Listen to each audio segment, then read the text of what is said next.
The hum of clippers buzzed in the background as Sarah tightened the cape around the older man's shoulders.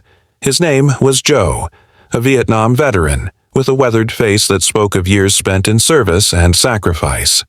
His eyes, tired but kind, reflected gratitude as he sat in the salon chair. "I really appreciate this," Joe said quietly, his voice carrying a weight of humility. "I've been trying to save up for a cut, but things have been tight." Sarah smiled. "Don't worry about it, Joe, today. It's on me." Sarah had always believed in small acts of kindness. She grew up watching her single mother work 2 jobs yet still find time to help neighbors in need. Sarah had promised herself that if she ever had the chance, she'd carry that legacy forward as she carefully trimmed Joe's hair. Her boss, Mr. Carter, watched from the counter. His expression darkened when he noticed Sarah not ringing up the service after Joe thanked her profusely and walked out. Sarah felt the weight of Mr. Carter's glare. "Sarah, my office now."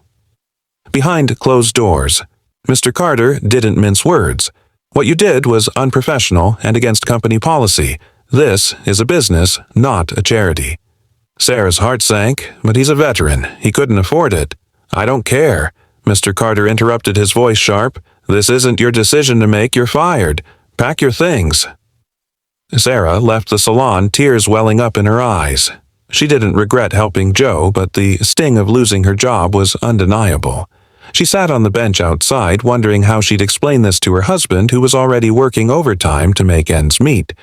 Just then, a black SUV pulled up, and a man in a sharp suit stepped out. It was Mayor Thompson, a figure well known in their small town.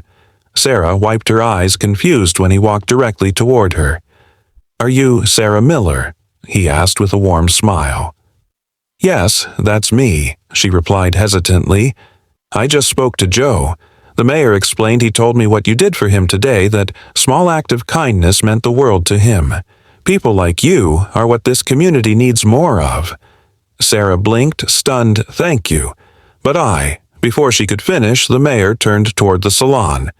A few moments later, he emerged with Mr. Carter trailing behind him, his face pale. "Mr. Carter," Mayor Thompson said firmly, "I've just posted about this on my social media. The town is rallying around Sarah and Joe's story. I'd suggest you reconsider your decision if you don't want a PR nightmare." Mr. Carter muttered something under his breath, but eventually extended an offer for Sarah to return. "Thank you, but no," Sarah said, her voice steady. "I won't work for someone who doesn't value compassion." The mayor smiled approvingly. "Good choice. In fact, Sarah, I'd like to offer you something better. Our community center needs a coordinator for outreach programs. Someone like you could make a real difference." Tears of gratitude streamed down Sarah's face. "I'd be honored." By evening, the town buzzed with the story. Strangers reached out, offering support to both Sarah and Joe.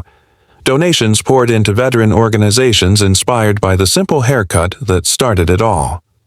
As Sarah sat with her family that night, she realized she hadn't lost her job.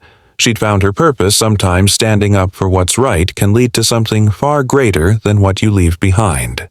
The world doesn't change through grand gestures, but through small, selfless acts that remind us of our shared humanity.